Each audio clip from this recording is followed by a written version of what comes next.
Shalom, shalom a todos, meus queridos irmãos e minhas queridas irmãs.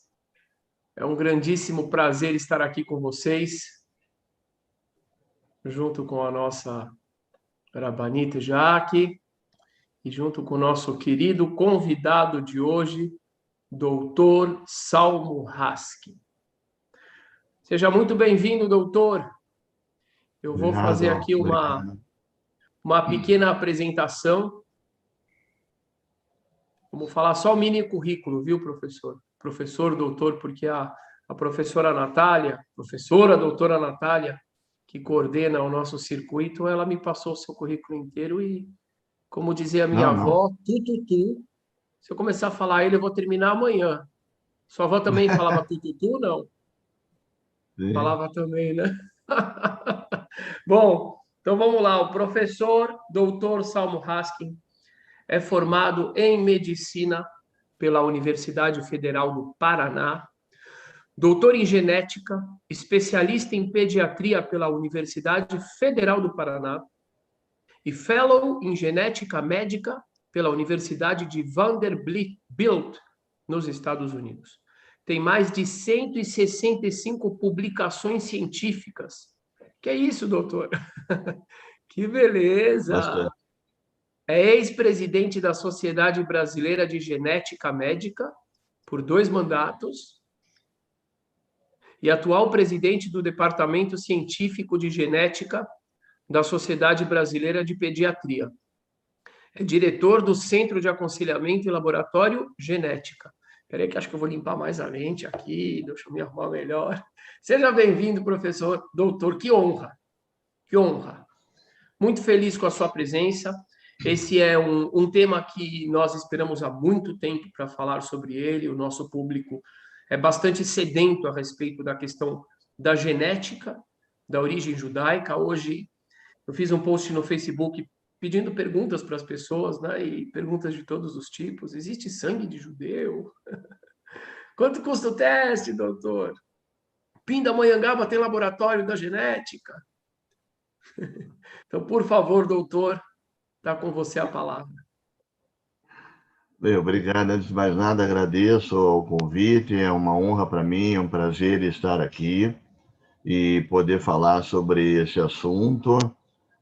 Como judeu e como geneticista, junto os dois assuntos, né? Genética e o DNA. Os testes de DNA, eles têm trazido grandes avanços nos últimos anos em diversas áreas, na saúde, e também aqui nessa questão da ancestralidade, né? Eu vou mostrar para vocês nos próximos minutos uma pincelada só, realmente, para não encher muito vocês aí com coisa de genética. Não se preocupe que não vou fazer isso, mas alguma coisinha eu vou mostrar para vocês, para dar até um embasamento, informações, e até porque as perguntas possam surgir de maneira mais natural e que a gente possa sair daqui com algum tipo de aprendizado conjunto, né? Esse que é o meu objetivo. Então eu vou compartilhar agora com vocês aqui alguns slides que eu trouxe sobre esse tema e Isso, deixa eu só fazer um pedido. Sim. Deixa eu só fazer um pedido para o pessoal que está assistindo.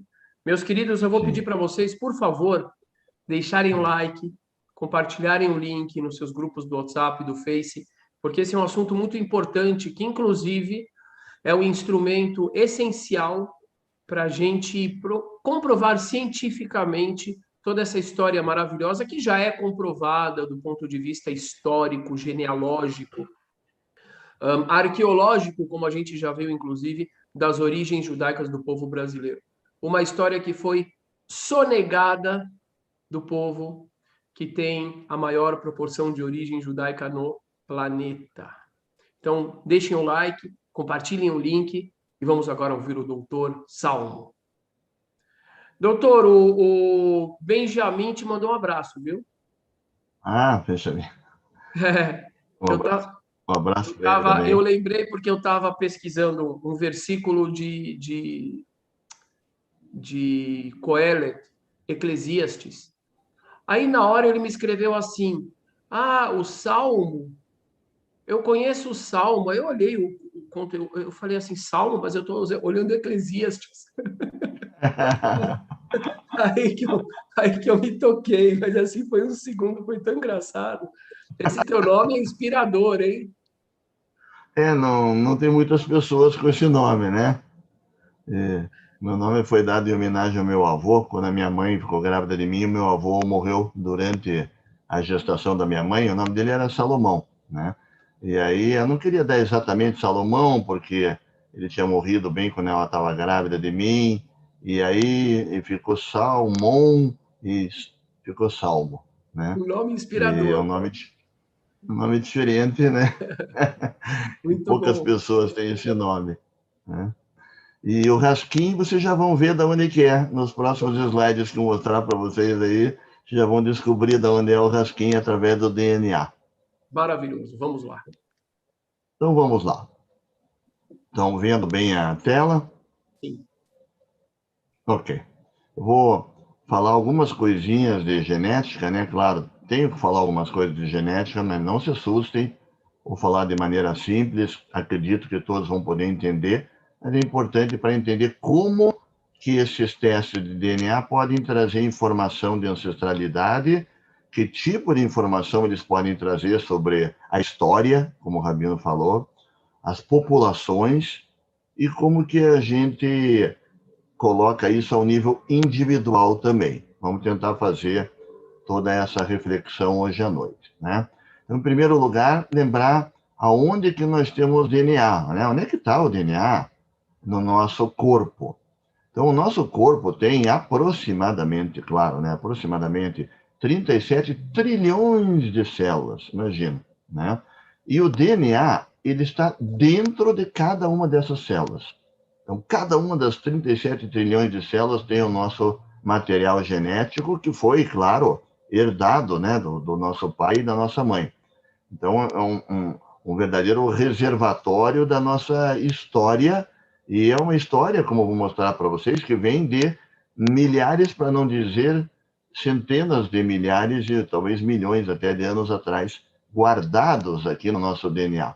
A maior parte do nosso DNA está bem no centro da célula, que é o que nós chamamos de núcleo, né? Lá tem os 23 pares de cromossomos, pacotes onde o nosso DNA está inserido dentro desses cromossomos. Daqui a pouco vamos ver mais em detalhes. Também é importante ressaltar que fora do centro da célula, fora do núcleo, nesta parte da célula aqui que se chama citoplasma, nós temos essas pequenas organelas de energia que se chamam mitocôndria. E dentro das mitocôndrias, nós temos também material genético. É o DNA mitocondrial, que ele é diferente do DNA do núcleo, mas também vem de gerações em gerações, e ele vem com uma grande peculiaridade que daqui a pouco também vou mostrar para vocês. Então, primeiro lembrar que nós temos 37 trilhões de células, e no núcleo está a grande maioria do nosso DNA, mas também no citoplasma tem as mitocôndrias, que tem o DNA mitocondrial, né? Então, aqui mostrando, temos o DNA no núcleo, né? E quando você entra no núcleo da célula, você vai ter os famosos cromossomos. E lá dentro dos cromossomos é que está o nosso DNA, né? Então, se você entrar agora para dentro do DNA, ele é uma verdadeira biblioteca. É uma biblioteca que aqui eu estou mostrando 2 páginas só dessa biblioteca, mas se nós fôssemos mostrar todo o nosso genoma humano, seriam 3 bilhões dessas letrinhas, seria como os volumes da Enciclopédia Britânica. Então, imaginem quanto de material genético tem no núcleo de uma célula. Está aqui, né? As 3 bilhões de letrinhas. No tamanho de uma letra A4, você teria 1.500 volumes de 700 páginas cada um. Que tal? Né? Então, é muita coisa que está contida no nosso DNA. E 99,9%, né, dessa sequência de 3 bilhões de letras são iguais entre dois Homo sapiens. Aliás, nós somos da mesma espécie, Homo sapiens, justamente porque a sequência do material genético é extremamente parecida entre todos nós. Por isso nós somos todos muito parecidos. Temos o mesmo tamanho, mesmos pesos, mesma cor da pele, cor dos olhos, varia um pouquinho de pessoa para pessoa, mas nada muito variável, porque 99,9% de 3 bilhões de letras bioquímicas são iguais entre dois Homo sapiens, né?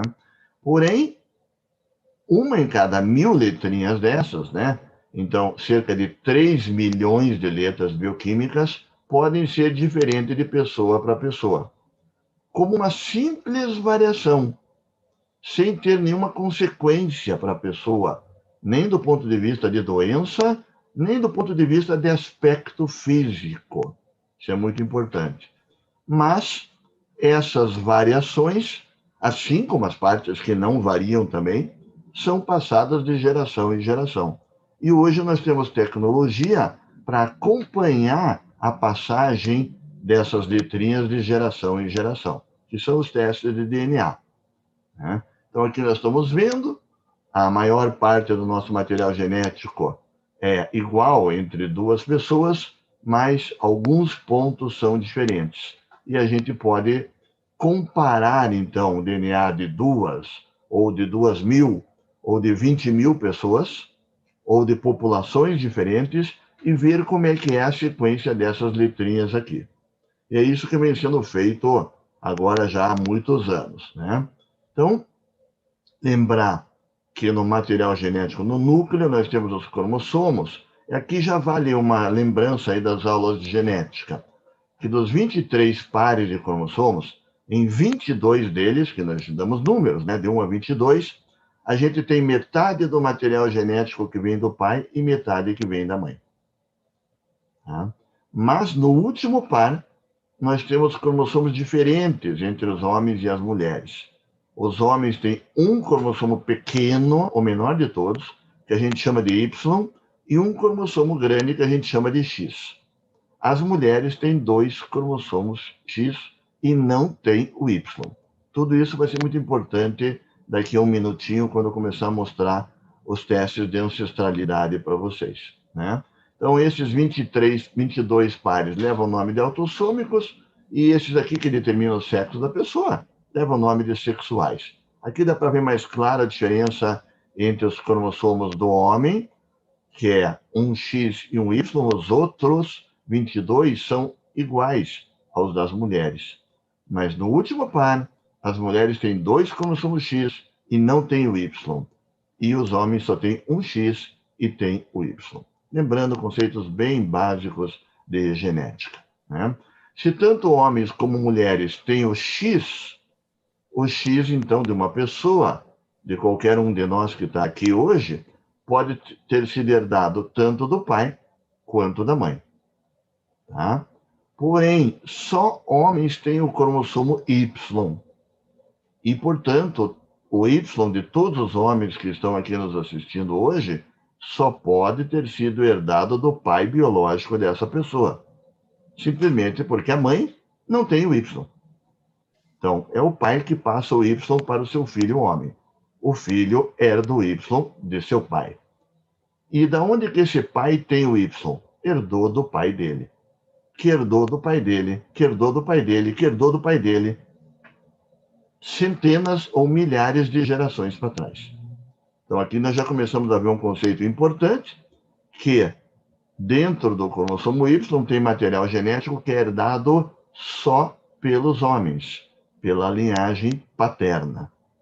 Então, se a gente puder e pode estudar o DNA do cromossomo Y, nós podemos estudar algumas coisas que vêm sendo transmitidas de gerações em gerações, a princípio só pelos homens. Aqui, então, mostrando o cromossomo Y e o DNA contido dentro do Y, é uma importante ferramenta para estudar a ancestralidade paterna. Tá? Então, aqui nós estamos vendo uma foto minha, aqui é o meu pai, aqui é o meu avô, pai do meu pai, o meu bisavô, pai do meu pai, e aqui o meu trisavô, né? Todos esses aqui, mesmo que esses três, os quatro, na verdade, já são falecidos, com certeza todos eles têm a sequência de DNA do cromossomo Y igualzinho à minha. Tá? Porque eu ganhei o Y desse aqui, que ganhou o Y desse aqui, que ganhou o Y desse aqui, que ganhou o Y desse aqui.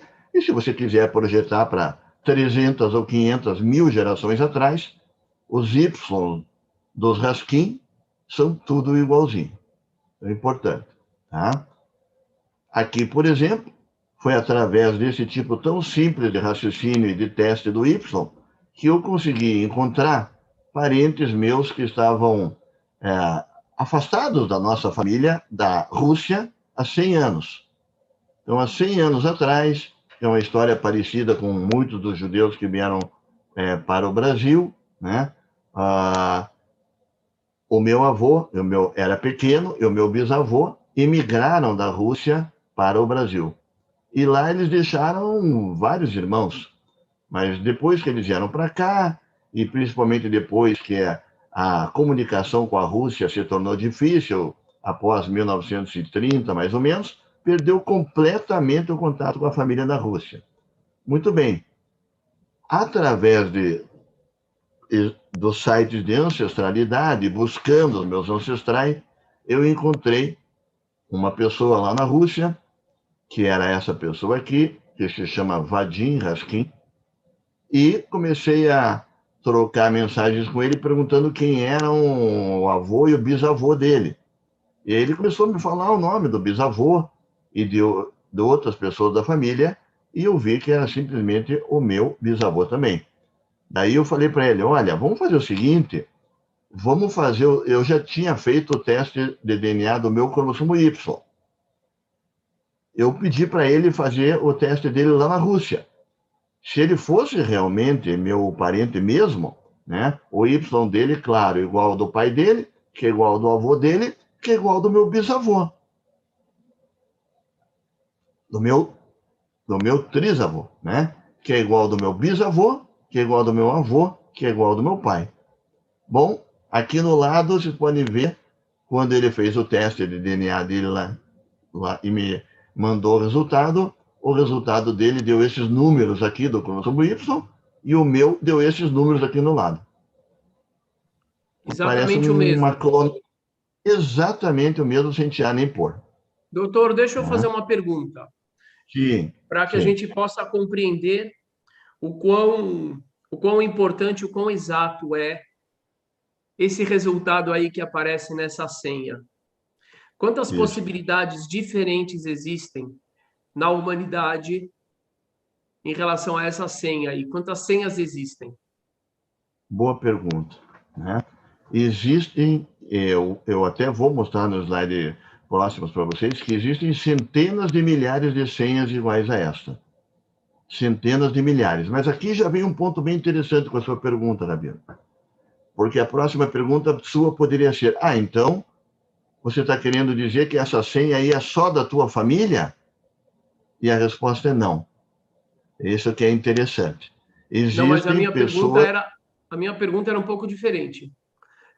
Quantas senhas existem ao todo? Quantas senhas diferentes dessa existem? Existem centenas de milhares, porque cada númerozinho deste é como se fosse uma folha de um ramo, de um galho, de uma árvore. Então, isso vai se ramificando, ramificando. Então. Não chega a ser milhões. São centenas de milhares. Eu vou mostrar aqui. Exatamente. Okay. Eu vou mostrar aqui, mais para frente, quando eu mostrar, eu vou voltar a isso. Então, fazendo teste de DNA em milhares de pessoas de diversos continentes, conseguiu-se compreender essas árvores, esses troncos, as raízes, as folhas, as subfolhas e assim por diante. Então, quanto mais pontos do material genético do Y você testar, mais peculiar e particular aquilo fica, digamos assim, da tua família. Então, se você não for muito a fundo, ainda tem muitas pessoas no mundo que têm a mesma placa que você, né? Mas se você testar mais pontos do material genético, cada vez vai ficando mais específico. E nós não fizemos isso, na verdade eu fiz do meu DNA, porque como eu sou interessado, eu já fiz meu Y inteiro, né? Mas ele não. Mas eu tenho certeza absoluta que se ele fizer o Y dele inteirinho, todos os pontos do Y dele vão dar igual ao meu. Todos. Uhum. Né? E isto são poucas pessoas daí no mundo que têm o mesmo ponto. Mas isto, repito, já de cara, mostra mais uma ancestralidade em comum que eu tenho com ele, e realmente tenho mesmo, né? Nós somos todos descendentes dessa pessoa aqui, do que algo peculiar só da minha família. Então, isso é um conceito importante. Vamos em frente. Falei um pouquinho do Y, vou falar mais depois, e agora quero falar do DNA das mitocôndrias. Porque o DNA das mitocôndrias ele tem uma peculiaridade muito interessante. A gente, tanto homem quanto mulher, herda o DNA das mitocôndrias só da mãe. O homem não passa o seu DNA mitocondrial para os filhos.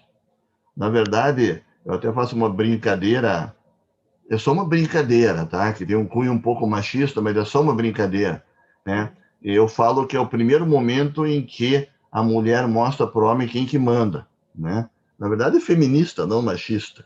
Porque quando o espermatozoide fecunda o óvulo, o DNA mitocondrial que tem no espermatozoide, ele é destruído.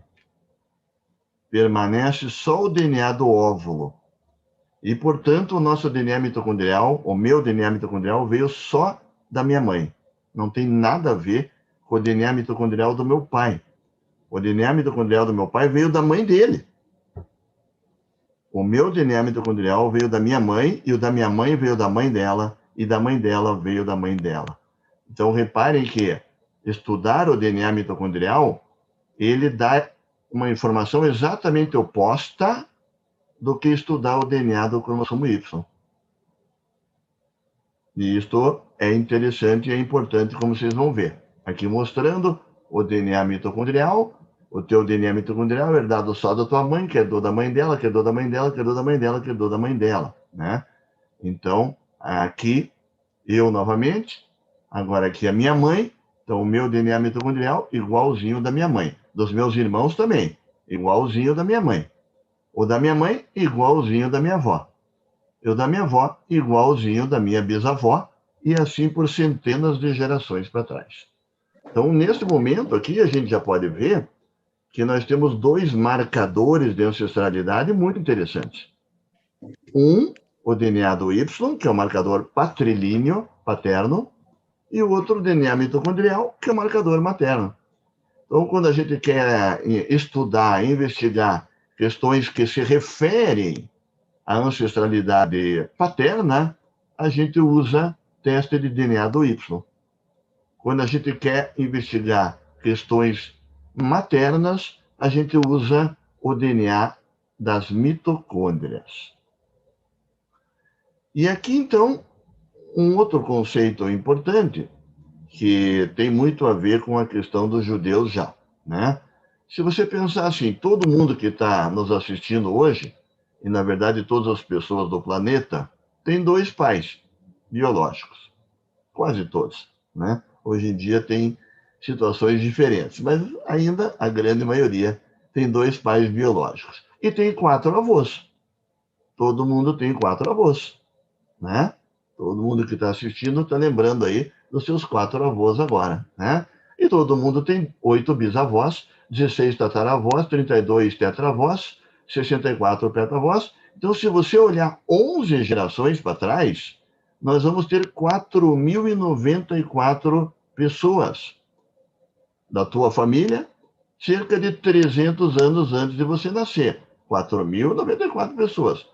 Agora, se você olhar a 40 gerações, que é mais ou menos 25 anos por geração, então agora falando há 1.000 anos atrás, teria no planeta 1 trilhão de pessoas.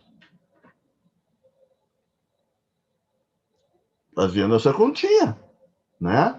2 genitores, 4 avós, 8 bisavós e blá, blá, blá, e não sei o que lá. Se você olhar 1000 anos, eu garanto para você que vai dar 1 trilhão e 99 bilhões de pessoas. Mas agora eu pergunto para vocês, será que há 1000 anos atrás essa era a população do planeta? Né? Hoje nós temos 7 bi, 8 bi, sei lá. Imagina se ia ter 1 trilhão de pessoas há 1000 anos atrás no planeta.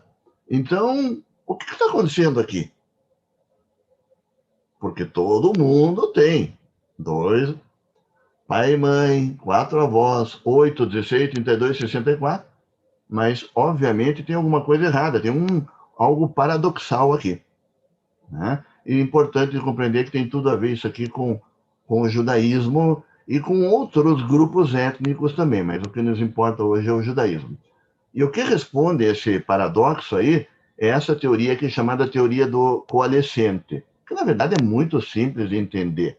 Imagine então que você tem aqui 3, né, famílias, né, 1, 2 e 3, e cada bolinha dessas que sobe, né, cada linha horizontal é uma geração. Né? Então aqui você tem 16 gerações para trás no tempo. Em 9 gerações para trás, as 3 amostras, 1, 2 e 3, têm um ancestral em comum, que é bem aqui onde está a flechinha. 9 gerações para trás, já tem uma pessoa em comum dessas 3 pessoas aqui. Então, nós temos todos ancestrais em comum. E aí, povos que têm endogamia, que é o termo que a gente usa em genética, mas cá entre nós são povos que casam muito mais entre si, né? Seja porque os outros não querem casar com esses povos, ou seja porque esses povos só querem casar com eles mesmos, né? Eles têm esta endogamia, que é a consanguinidade, ou é o parentesco, seja lá como você quiser chamar, eles têm muito mais ancestrais em comuns recentes. E o povo judeu, por tudo que já aconteceu na história dele, que obviamente não caberia aqui falar, né?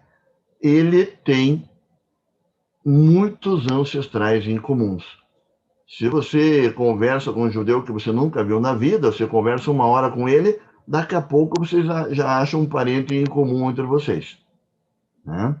E isso é porque, há não muito tempo atrás, o número de judeus que tinha no planeta era pequeno e deles vieram todos os que habitam a Terra hoje em dia. Então, nós temos ancestrais em comum, e daí aquele número de 1 trilhão, obviamente não é 1 trilhão, porque muitos ancestrais em comum é o tataravô de um monte de pessoas ao mesmo tempo, e não só de uma pessoa. Isso a gente vai ver bastante na genealogia, por exemplo, né? Que a gente estuda e a gente vai encontrar muitas pessoas, por exemplo, que eles são descendentes. Vamos pegar um exemplo bem famoso de Branca Dias, por várias linhagens diferentes. Quer dizer, ela é a 14ª avó da pessoa por 5 linhagens. É fantástico isso. Exatamente isso. Esse é um ótimo exemplo. Ela é um ancestral em comum de todas essas pessoas que vêm abaixo dela. Isso. Exatamente isso. E por isso que não precisa ter 1 trilhão de pessoas, que obviamente não tinha 1 trilhão de pessoas no planeta, né? Por causa desses ancestrais em comuns. Aqui está mostrando. Né? Doutor, só Muito vou pedir bem. uma coisa para o público. Meus queridos, deixem o like, a gente tem quase 500 pessoas assistindo, mas eu acho que não tem nem 200 likes. E quanto mais likes, mais o YouTube veicula esse conteúdo, tá bom? É só deixar o like e vai aqui a maldição do Rabino. Quem não deixar o like, vai nascer uma verruga na ponta do dedo. Pois o doutor vai 500 explicar pessoas, geneticamente como é que isso acontece. Doutor, verruga é genética? Não, verruga é vírus. É vírus. É para quem aponta para a estrela e para quem não deixa like nos vídeos da Sinagoga Sem Fronteiras. Muito bem. Então, Agora nós vamos, a partir desse momento, mostrar um pouquinho como que você usa esses conhecimentos de genética, do DNA do Y, do DNA mitocondrial, para rastrear a ancestralidade de povos e de populações. Tá? Aqui, então, é importante ver isso aqui. Eu falei assim, que o meu Y era igual ao do meu pai, que era igual ao do meu avô, do bisavô, e que isso não mudava nunca em não sei quantas gerações. Mais ou menos. Porque a mais ou menos a cada 144 anos, pode haver a troca de uma letrinha do DNA contida no Y. Então, isso a ciência já sabe. Tá? Então, a cada 144 anos, pode haver a troca de uma letrinha. Portanto, se eu fosse comparar o meu DNA com o do Rabino, do Y, e só tivesse duas letrinhas bioquímicas diferentes, daria para dizer que o nosso ancestral em comum viveu há cerca de 288 anos atrás. Veja como é simples. Parece o decaimento do... Eu esqueci de elementos químicos, não é? Que também tem um certo tempo e eles vão perdendo. Vão perdendo porque acontecem alguns erros mesmo na divisão genética, e esses erros vão se acumulando com o passar do tempo. E esses erros, eles são a base do teste de ancestralidade, porque é justamente analisando a diferença entre as pessoas e as populações que você consegue inferir se elas pertencem a mesmos povos e há quantos anos atrás que tinham um ancestral em comum. Repare que no DNA da mitocôndria, a coisa ainda é mais fixa. Uma troca no DNA da mitocôndria a cada 3.500 anos. Então, aí o DNA teu, da tua mãe, da tua avó, bisavó, trisavó, é tudo igualzinho. Se tiver uma única letrinha de diferença, você já pode inferir 3.500 anos de diferença tua com aquela pessoa. Uau! Bastante coisa. Isso é a base dos testes de ancestralidade. Tá? Vamos ver aqui um exemplo prático. Pessoa A, B, C, D, E, F. Pessoa A tem essa sequência de letras genéticas. Tá? E a B tem essa, a C tem essa, a D tem essa, E tem essa, e essa. Reparem que as trocas, que a gente chama de mutação, estão em vermelho. Então, o A e o B têm a mesma sequência. Então, eles pertencem ao mesmo grupo. A gente chama de haplogrupo. E são iguaizinhos, né? Agora, então eles estão aqui, o L1. Já quando a gente vai ver a pessoa C, ela não pertence exatamente ao mesmo haplogrupo, porque ela tem aquela letrinha em vermelho diferente dos dois primeiros. Então, ela já está num outro haplogrupo. Quando a gente vai ver as pessoas E, D, E e F, a gente começa a montar uma árvore com galhos e com ramos, dependendo justamente da troca de letrinhas que acontecem entre as pessoas. E agora sim chegamos a uma resposta não muito concreta, mas visual, da pergunta que o Rabino fez lá no começo para a gente. Mas quantas pessoas têm essa chapa, né? Essa senha, foi a palavra que o Rabino usou, igual entre vocês?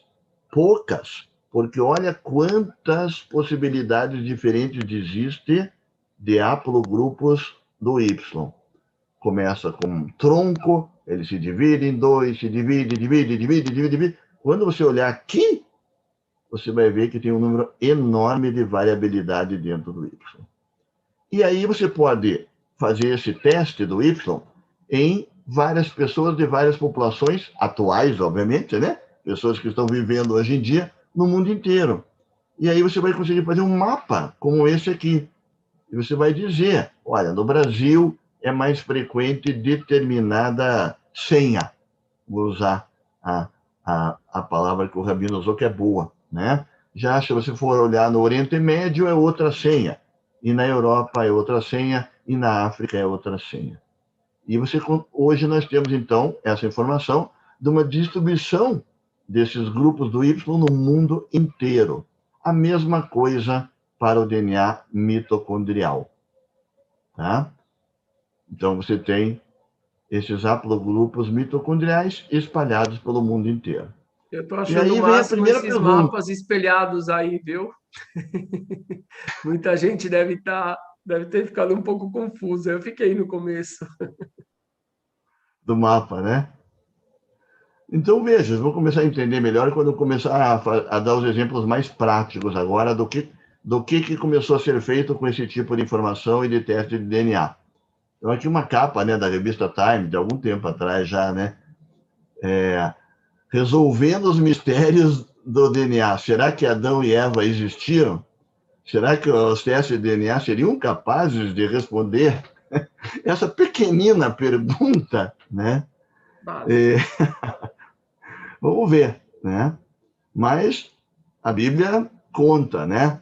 As gerações, né? Desde Adão, Set, Enosh, Kenem e assim vai, né? De homem para homem, né? E se você fizer essa tipagem em várias pessoas do mundo inteiro, isso já foi feito, é claro, né? Conclui-se que a maior variabilidade que existe no cromossomo Y fica em pessoas que moram na África. Todo o resto das sequências do Y do mundo inteiro podem ser explicados pela variabilidade contida em pessoas da África. Isso não é exatamente uma novidade, né? Porque estudos antropológicos, históricos, obviamente já tinham, né, sinalizado de que todos nós somos descendentes de povos que surgiram na África há cerca de 150 mil anos atrás e da África se expandiram para o resto do mundo. Mas o DNA comprova isto, né? E se você fizer a análise do DNA mitocondrial, o que será que vai acontecer? A mesma coisa.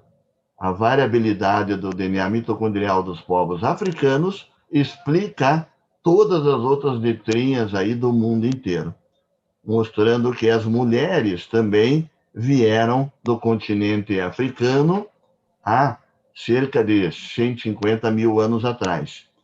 E pela diferença daquelas letrinhas de uma letra para outra, e do Y e do DNA mitocondrial, você consegue, inclusive, estimar a época em que o ancestral em comum dessas pessoas viveu.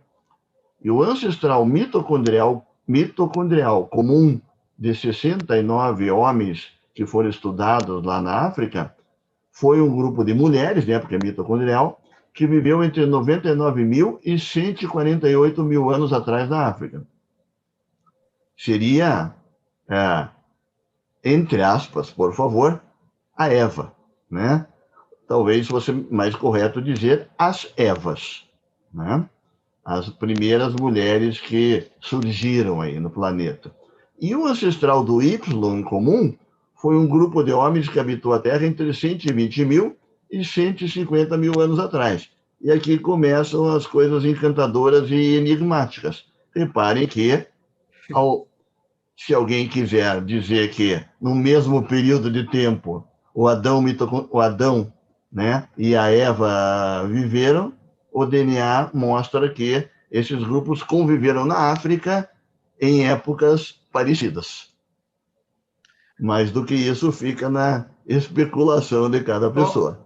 Só para dar uma pitadinha, já que foi citado Gênesis, Adão e Eva, existe uma descrição em Gênesis que fala de um rio que ele se dividia em 4 rios. E esses 4 rios são identificados, essas 4 vertentes são identificadas com a Mesopotâmia, com, quer dizer, o Tigres, o Eufrates, o Jordão e o Nilo na África. E ele fala da região de Kush e assim por diante. Quer dizer, quem gosta de procurar essas relações, elas podem aparecer ali. E tem uma outra questão que é muito interessante também, aí a gente vai ter uma discussão entre os que são mais fundamentalistas, que fazem uma leitura não interpretativa, e os que são mais interpretativos. Mas como a interpretação com base e responsável, nós temos as duas escolas dentro do judaísmo, as pessoas não sabem disso. Existe uma explicação antiga, muito interessante, que ela aponta para duas criações do homem. O senhor já viu isso? A primeira Não. criação, duas vezes é falado sobre a criação de Adão. E na primeira vez que é falado, o que é dito é que Deus criou Adão, macho e fêmea os criou. E chama eles de Adão. E aí existem alguns rabinos clássicos, comentaristas antigos, que eles diziam o seguinte: aqui Deus criou a espécie Adam, que seria humano. Para quem não sabe, a palavra Adão é derivado da palavra Adamá, que é terra. E depois, naquela segunda referência, quando fala do Adão e Eva específico, aí seria uma criação específica de um casal que teria recebido, digamos assim, um upgrade. Mas é uma interpretação que ela é antiga, ela tem séculos, ela não foi influenciada pelas teorias da evolução e etc. Então, há também uma possibilidade de se harmonizar a compreensão bíblica com essa ideia de vários ancestrais que surgiram ao mesmo tempo. Muito bem. Então vejam que eu sempre pensei que a fé e a ciência nunca foram autoexcludentes. Não, não. Né? Para nós judeus, absolutamente não. Né? E aqui, né, não que eu queira insinuar alguma coisa, eu estou mostrando dados científicos com a referência científica da publicação. Também, se alguém quiser, depois da publicação, obviamente tenho todas elas na íntegra, né? Posso mandar para o Rabino e ele pode mandar para quem quiser também. Aliás, foi bom lembrar disso, Rabino, todos os dados que eu estou mostrando e aqueles que ainda vou mostrar, todos são baseados em publicações científicas internacionais. Aliás, nada é meu aqui. Nada é meu, nada é do meu conhecimento. Tudo baseado em publicações científicas, tá? Importante. Muito bem. Só agora nós chegamos aí nesse grupo dos judeus, né? E os judeus, eles são 17 milhões, eram 17 milhões antes do Holocausto, né? 0,8% da população mundial. E aí, como todo mundo sabe, né, no Holocausto foram assassinados 6 milhões de judeus. Então, quando acabou a Segunda Guerra Mundial, tinham 11 milhões de judeus. E hoje nós temos 15, talvez até 16 milhões de judeus, nem atingimos ainda a população antes da Segunda Guerra Mundial, né? Vejam, eu pus aqui onde eu moro, né, que é o Paraná, tem 11 milhões de pessoas, imagine. Então, é como se colocasse todos os judeus do mundo do Paraná, esse era o número de pessoas que tem no mundo. É pouco, né? Israel, né, que teve uma explosão demográfica, começou em 1948 com 873 mil judeus, agora tem 8,5 milhões, e é, claro, o país do mundo que tem mais judeus do mundo. Claro não, porque até alguns anos atrás nem era Israel, né? Era os Estados Unidos, mas agora há algum tempo já é Israel, né? E Israel e os Estados Unidos têm 82% dos judeus do mundo. Impressionante. E 18 países, sei lá quantos países tem o mundo, centenas, acredito, né? 18 países têm 98% dos judeus. 70% vivem em 20 cidades. Uau, que dado. Interessante, porque a gente nunca pensa nesse sentido e isso dá uma noção, né, dos judeus hoje no mundo, né? Então, vamos falar algumas coisinhas, não muitas mesmo, sabe? Não se assustem aí, mas algumas coisinhas sobre a ancestralidade judaica baseada no cromossomo Y. E para falar do cromossomo Y, é interessante falar sobre essas castas religiosas dos judeus, né? E os judeus têm basicamente 3 castas religiosas, Cohen, Levi e Israel, né? Cohen, eles são aproximadamente 4% de 8 milhões de homens judeus. Você tem 16 milhões de judeus, mais ou menos 8 milhões de homens, 4% deles se auto-intitulam Kohanim ou Cohen, que dá mais ou menos 320 mil homens, né? Eles se dizem descendentes de Aaron, que foi o primeiro sacerdote, Aaron Cohen, neto de Levi, irmão de Moisés. Eles têm deveres, mas têm direitos que outras castas não têm também, né? Por exemplo, são os primeiros a ser chamados para ler a Torá na sinagoga, né? Mas não podem entrar em cemitérios. É a casta mais refinada, talvez seja o nome que eu vou dar no judaísmo, né? Eu Interessante vou, que... professor, Pois doutor, não. deixa eu só fazer uma observação importante aqui, Sim, sim. que a Sim, palavra sim. casta, ela pode fazer as pessoas relacionarem com aquilo que existe na Índia, por exemplo, né? Ah, tá. Então, assim, Não, na não. realidade, a questão ela tem muito mais a ver com a função que a tribo de Levi, são os descendentes de Levi, o filho de Jacó, a função que eles tinham de cuidar do templo. E os descendentes de Arão, o irmão de Moisés, eles tinham a função de sacerdotes de fazerem as oferendas. Mas qualquer pessoa que é Cohen ou Levi pode se casar com quem não é. E o que é interessante também a gente ver é que a tribo real, a tribo do rei, da família real, não é nem Cohen, nem Levi. É da tribo de Judá. Então, assim, não tem a ver com a questão das castas que a gente encontra na Índia, de terem todas aquelas questões de não poderem casar entre si, etc. Sim, sim, perfeitamente. Boa, boa, boa observação. Realmente não tem nada a ver com as castas lá da Índia, isso mesmo, né? Bom, mas o fato é que esta tradição, né, ela é passada na Volta, linhagem volta, volta, patrilinear. volta a imagem anterior, o pessoal vai achar interessante. Estão vendo aí, Você gente? conhece? Aqui tem as mãos. Faz o comentário aí, Rabino. Comenta. É, aqui a gente tem as mãos, né? Não sei se vocês estão vendo o meu mouse, mas que na hora que se faz a bênção de Arão, famosa, que está em Êxodo 28, os sacerdotes, os Koanim, eles vão na frente da sinagoga e eles fazem essa abertura aí nos dedos centrais da mão. Como se, não está dito isso em nenhum lugar, mas é como se de alguma forma saísse uma energia de entre esses dedos na hora da bênção. E isso ficou eternizado, né, no filme Guerra nas Estrelas, com aquele personagem, o Spock. Ah, pronto. Que é judeu, e ele conta que ele cresceu assim muito impressionado com esse gesto e aí ele trouxe isso para o filme. Aliás, a Jaqueline, a minha esposa, ela é descendente de Cohen, mas Ah, como o sacerdócio não passa pelas mulheres, então ela não pode ser considerada Cohen, mas ela, meus filhos, são descendentes do irmão de Moisés, de Aaron. muito bem, muito bem. Aqui está, inclusive, a genealogia do Aaron, né? Primeiro Cohen, né? Moisés, tá? Mais famoso, né? Do que o Aaron, Era o né? rei, né? É, interessante. E o Levi também, né? O Levi era da mesma linhagem Sim. patrilinear deles, né? Então isso também é interessante. Mas é interessante tudo isso que o Rabino falou, já ajuda bastante, mostrando que dentro do judaísmo, né, é uma tradição que é trazida de pai para os seus filhos homens, né? E então, nós vimos agora há pouco lá no começo algo que também é trazido dos pais para os seus filhos homens,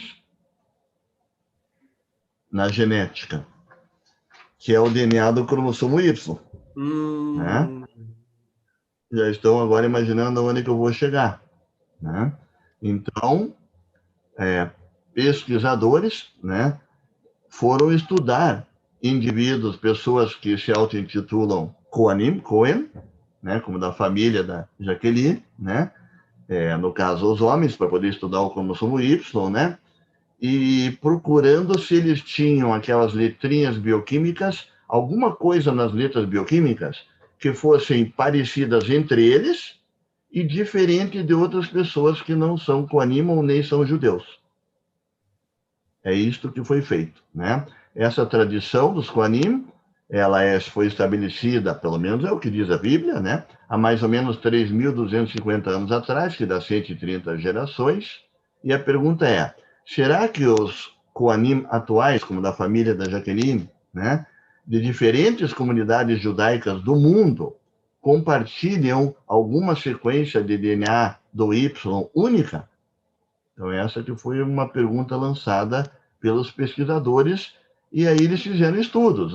O principal estudo foi esse aqui, repito mais uma vez, mas prometo que vai ser a última, tudo que eu estou falando aqui, a não ser quando eu faço alguma inferência eu falo, né?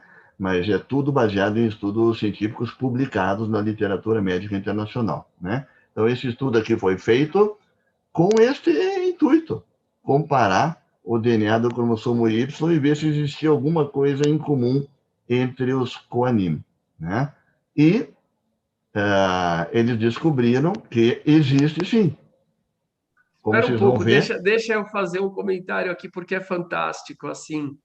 Eu acho que o meu comentário vai ser interessante, porque, porque eu sou espectador. Então, assim, gente, o que eu quero que vocês compreendam é assim. Imagina só, eu tenho. Professor, se o senhor puder tirar o compartilhamento um pouquinho, aí o pessoal consegue ver a Sim, sim, gente. sim. Então, imaginem só que eu recebi, geração após geração, eu recebi do meu pai a informação de que eu sou Cohen, de que eu sou descendente de Arão, irmão de Moisés. É uma honra, não tem como falar que não é uma honra. E meu pai recebeu do pai dele, e o pai dele do pai dele. Eu passei para os meus filhos. Aí, de repente, chega o doutor Haskin lá falar: vai lá, deixa eu ver, cospe aqui. É pela saliva, né? Cospe aqui. É pela saliva. É pela Rapaz, saliva. deve dar um medo. Não, não é que vai mudar nada, somos todos iguais e etc e tal, mas é uma Sim, tradição. é uma Seria a mesma tradição. Eu coisa, por vou dar um exemplo, imagina, exemplo.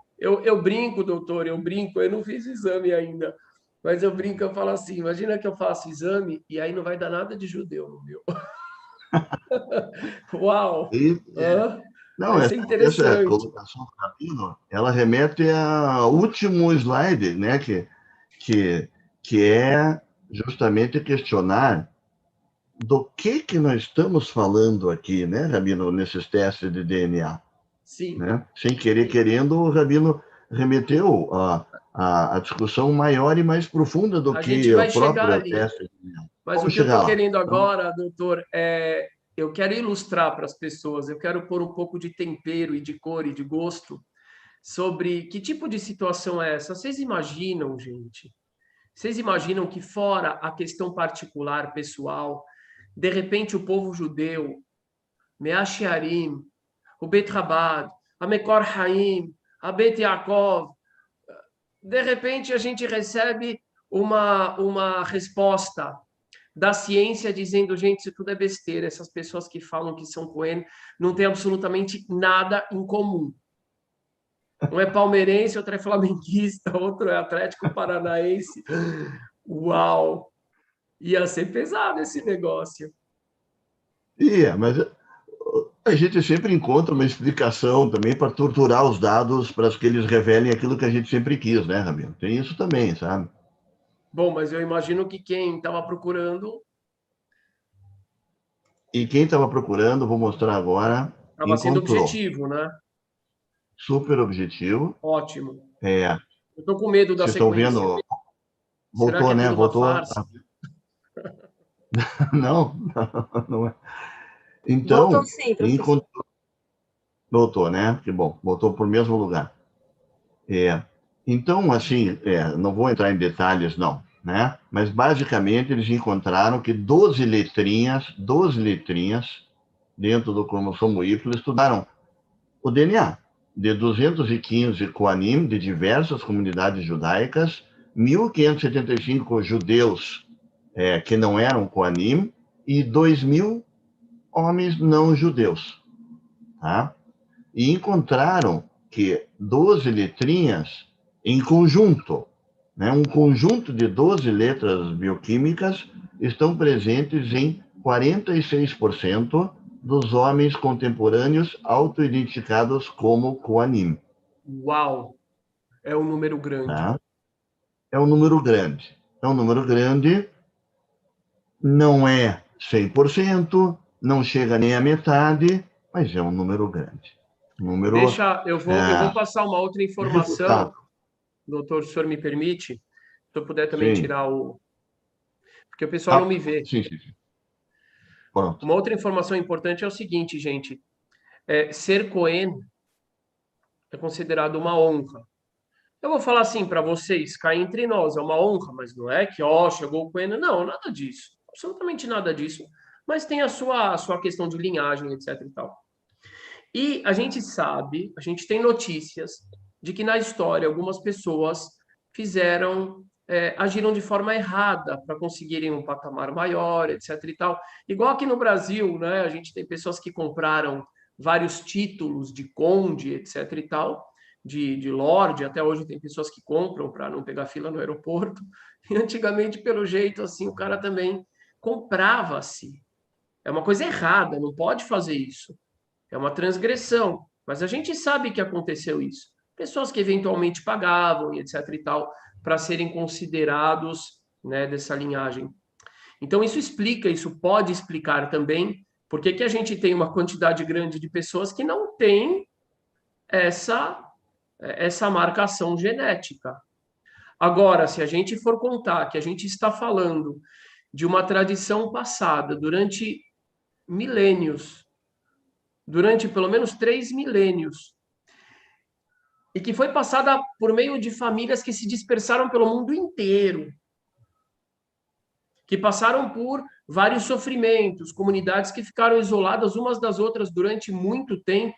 Gente, 46% das pessoas que dizem eu sou Cohen, isso ser comprovado geneticamente, é uau! Assim, eu quero que as pessoas compreendam o porquê que tem 54% que não aparece essa comprovação, e eu quero que compreendam por que é impressionante, depois de 3 mil anos, quase 50% das pessoas que carregam essa informação terem isso comprovado no DNA. É fantástico.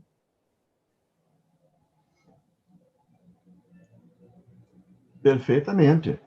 É isso mesmo. Né?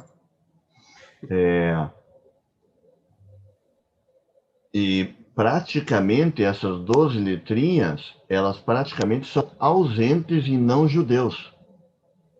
É importante isso também, entende? Porque alguém pode falar, tá, mas será que não é 48% de todos os homens do planeta que tem essa sequenciazinha? Não, não é. Ao contrário, né? É 46% nos Koanim, tanto Ashkenazim quanto não Ashkenazim, e ausente em não judeus. E aí, lembram que, dependendo da troca de uma letrinha, ou 2 letrinhas, ou 3 letrinhas, você consegue estimar o ancestral em comum lá para trás, né? Por isso que eu trouxe aquela informação lá atrás, né? Então, aqui eles puderam estimar que este ancestral em comum viveu entre 4.280 e 2.100 anos atrás. Uau. Mais ou menos 2.570 anos atrás era um ancestral em comum. E provavelmente originado no Oriente Médio. Uau. Tá? É uma comprovação genética maravilhosa. Sensacional. Professor, doutor, desculpa te interromper novamente. Essa discussão é extremamente importante, porque hoje em dia surgem cada vez os nossos antipatizantes inventam novos argumentos, né? Uma coisa assim muito impressionante. Então existe um novo argumento que tem circulado na internet. Ah, não, mas os judeus ashkenazim não têm origem judaica, são todos descendentes dos Khazares. O que, em primeiro lugar, eu digo para essas pessoas que elas são racistas e que elas projetam o racismo objeto delas sobre o judaísmo. O judaísmo não é racista.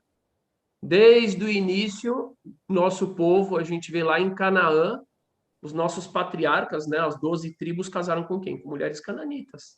A tribo de Judá, pelo menos 1/3, é descendente de Tamar, que era cananita, que era negra. A mulher de José, que era egípcia, e na época os egípcios eram negros, e assim a mulher de Moisés. Então, desde o início, a Torá não tem esse racismo objeto que as pessoas querem atribuir a nós.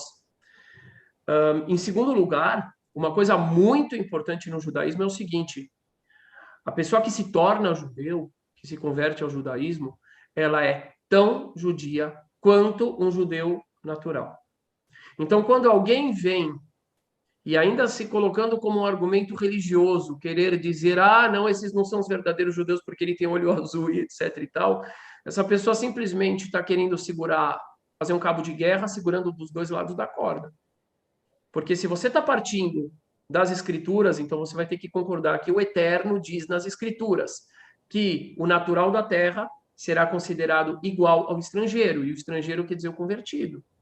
Então, isso é uma coisa extremamente importante. O importante no judaísmo, a gente vai falar mais disso depois, é o HD, são as atitudes, é o que contém lá dentro, né? Isso é muito importante.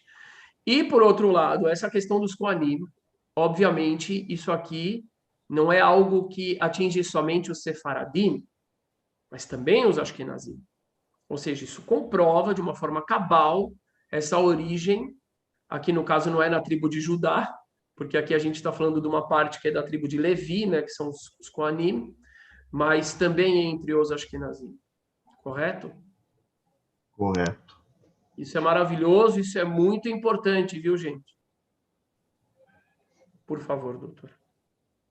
Muito bem. Muito bem.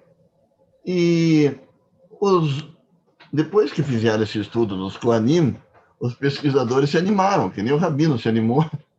Os pesquisadores também se animaram. E daí eles falaram, mas espera aí, os Leviim também têm essa mesma tradição, né, patrilínea.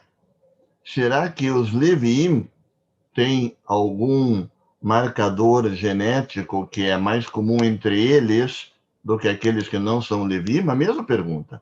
Ela veio um pouco depois, veio agora mais recentemente, em 2017. Esse é o trabalho principal de Doron Behar, que é um pesquisador israelense, e que fez exatamente a mesma pergunta e foi estudar, né? A metodologia é a mesma, né? Analisou 486 pessoas no seu DNA do Y em Leviim, tanto Ashkenazim quanto não Ashkenazim, e depois estudou a amostra de judeus não Leviim e a amostra não judias. E se vocês ficarem impressionados com os Kohanim, vão ficar muito mais impressionados agora, porque ele encontrou este marcador genético aqui em 2/3 dos Leviim Ashkenazim. Uau! Tira o compartilhamento, professor.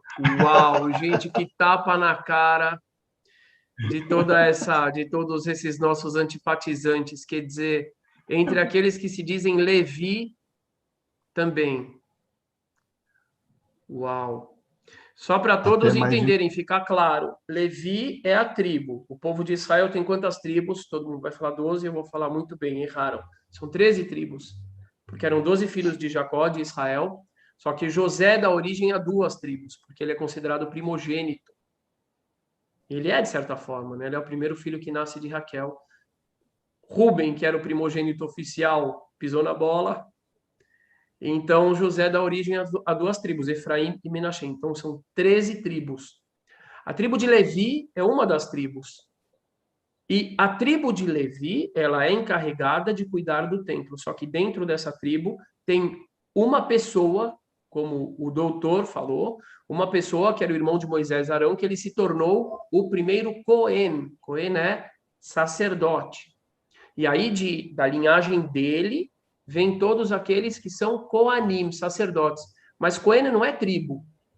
Todo Cohen é da tribo de Levi. Isso é importante. Professor, quantos por cento? 52%? Não, mais. 66%. Eu achei fantástico. Eu gostei de me ver excluído aí, que você colocou Ashkenazim e não Ashkenazim. Aposto que todos os Faradim olhou isso e falou, ó, já que ela tá rindo. Ah, quer dizer que eu sou um não Ashkenazim, tá bom? Mas eu achei fantástico, porque justamente existe essa coisa. Não, Sefaradim todo mundo sabe que o Sefaradim tem origem, mas todos esses ataques, eles vêm justamente para tentar deslegitimar os Ashkenazim, que são a maior parte do povo, né? Você viu já que você é uma não Ashkenazi, e eu também. Depende do ponto de vista, né? Eu ia falar agora, o doutor já falou, perfeito. 62%. Uau, que fantástico. Que fantástico, eu estou impressionado. Você conhece o Sefaradino, né? Muito bem. Mas vejam só que implicação. Isso significa que cerca de 8% da população ashkenazi, que são 320 mil homens vivos hoje, são descendentes desse ancestral comum que tinha esse marcador. Tá? Então é uma coisa muito forte mesmo. E você vendo a troca das letrinhas lá com o passar da geração, estima-se que surgiu o ancestral comum, não é que ele surgiu, né? E eram pessoas, o grupo de pessoas estavam presentes há 1743 anos atrás no Oriente Médio. Tá? Muito bem. Então vamos fazer uma pequenina comparação aqui para jogar mais lenha nessa fogueira bíblica aqui. Né? Fazer uma comparação dos achados do DNA e da narrativa bíblica, né? Então, a sequência...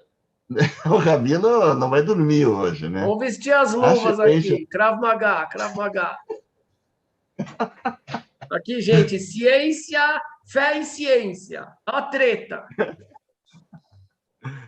Isso é para cada um ter o direito, né, de pensar como quiser. Que isso que é o bonito, né? O próprio judaísmo ele é muito pluralista, como o próprio Rabino já assinalou ali. E aqui também você tem o direito de pensar como você quiser, né? Então, primeiro, o tal do marcador genético do Y dos Cohen é um marcador diferente lá no Y do que nos Leviim. Mas eles são descendentes direto ali na árvore ali, né, da mesma linhagem, como o Rabino também explicou. Eles deveriam ter o mesmo Y. E mas não tem. Não tem. Né? Então, isso é uma coisa para pensar. Tá? A segunda coisa, alguns Koanim têm marcadores... Bom, isso o Rabino matou ali na raiz. Né? Vários Koanim têm marcadores de DNA diferentes daquele tradicional que a gente mostrou. E vários Leviim, pelo menos um terço deles, né, têm marcadores diferentes do marcador típico, vamos chamar assim, dos Leviim. Então, também dá para pensar várias hipóteses aqui, muitas delas o Rabino já esclareceu ali. O ancestral em comum dos Leviim viveu numa época mais recente do que a Bíblia conta, há cerca de 1743 anos atrás. Mas o ancestral comum dos Koanim viveu numa época bem semelhante ao que está na Bíblia, cerca de 2 a 3 mil anos atrás. Então, para pensar, né? Esse é um slide para pensar, porque obviamente eu não vim aqui para trazer todas as respostas, simplesmente porque não as tenho mais perguntas do que respostas, né? Como todo pesquisador. Agora, e como um bom judeu, né, doutor? Como bom judeu. Eu costumo dizer que pergunta é tão importante que em Pêssego a gente canta, né? Pergunta se canta. Olha, hoje eu estou aprendendo mais aqui do que ensinando, viu? Não, Cada de frase modo que o algum. Rabino fala, eu aprendo uma nova aqui. Eu já tô intuindo aqui algumas respostas interessantes, mas isso aí a gente vai conversar depois, viu? Muito Para bem. essas questões. Lembram dessa gloriosa família aqui, que eu mostrei lá no começo? Abençoada. Né? Então, eu falei, um dia eu perguntei para o meu pai, né, quando ele era vivo, pai, o que nós somos? Cohen, Levi ou Israel? Não, nós somos Levi, filho. E por que nós somos Levi, pai? Não, nós somos Levi porque o teu avô me disse que nós somos Levi. Ah, e por que o meu avô disse para você que nós somos Levi? Bom, porque o nosso bisavô falou para ele que nós somos Levi, filho. Ah, então todo mundo na nossa família, os homens são tudo Levi. Sim, tudo Levi. Tá bom. Então eu resolvi fazer o meu teste de DNA do cromossomo Y para ver se eu tinha um marcador dos Leviim que eu acabei de mostrar para vocês. Pera! Você fez o teste? Claro.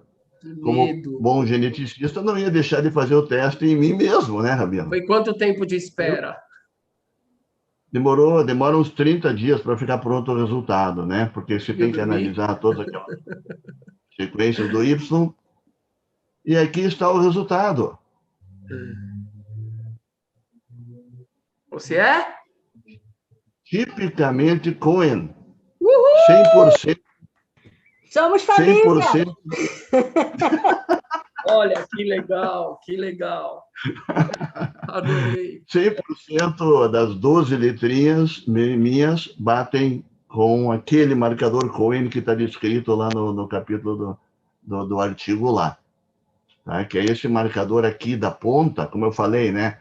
É um ramo, de um ramo, de um ramo, de um ramo, de um ramo, de um ramo, de um ramo, e o meu bate exatamente com o dos Koanim. E daí eu entrei em parafuso, fui falar com o Rabino. Falei, Rabino, aconteceu uma coisa muito estranha. Tira o A vida compartilhamento, inteira a gente... doutor. Opa, Sim, você falou com o Rabino e aí?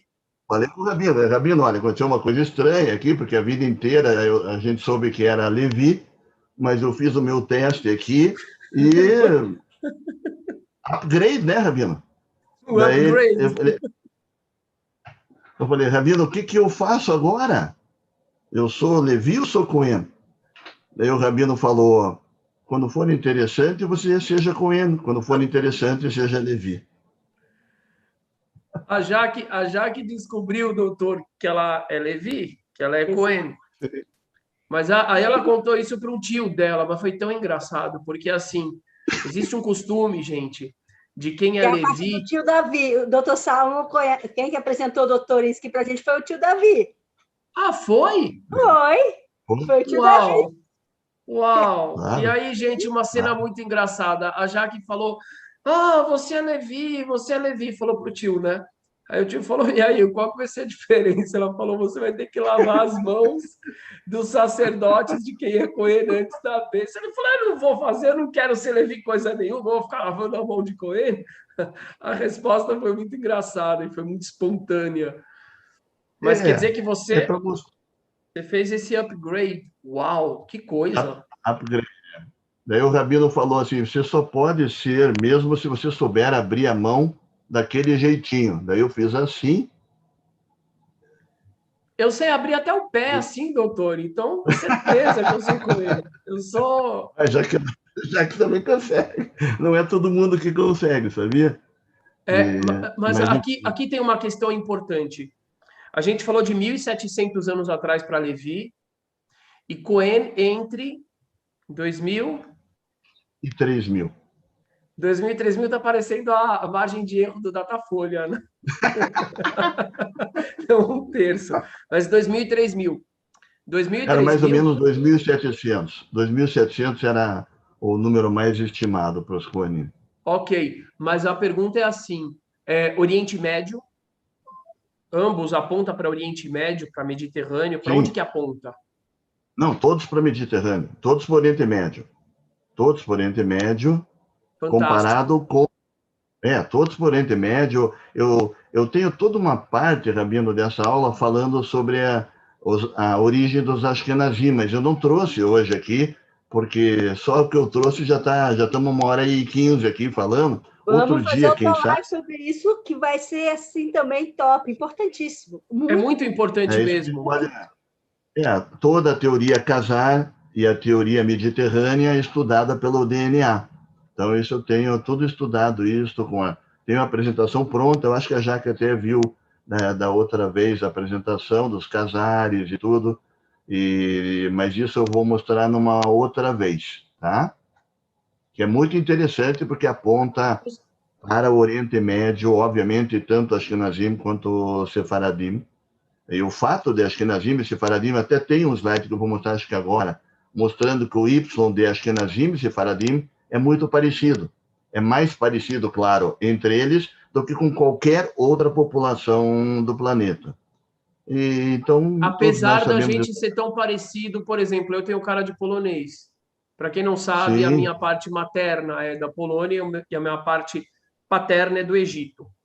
Mas eu tenho cara de polonês. E mesmo assim, eu vou ter muito mais identidade, apesar do meu rosto. Bom, é que eu sou sefaradina. Mas se eu fosse um Ashkenazi 100%, eu teria muito mais identidade com a Jaque, por exemplo, com essa cara de árabe que ela tem, do que com um Sim. polonês que tem um rosto parecido com o meu. Comprovado pelo DNA, isso. Comprovado pelo DNA. Impressionante. Eu até tenho o próximo slide, eu acho que eu vou voltar aqui agora. Doutor, eu vou contar um segredo. Eu fiz o teste de DNA. Não conta, não conta. Sim. Não conta, não conta, não conta. Gente, isso tudo é brincadeira interna, viu? A gente... né? Mas o que deu de Olha essa cara dela.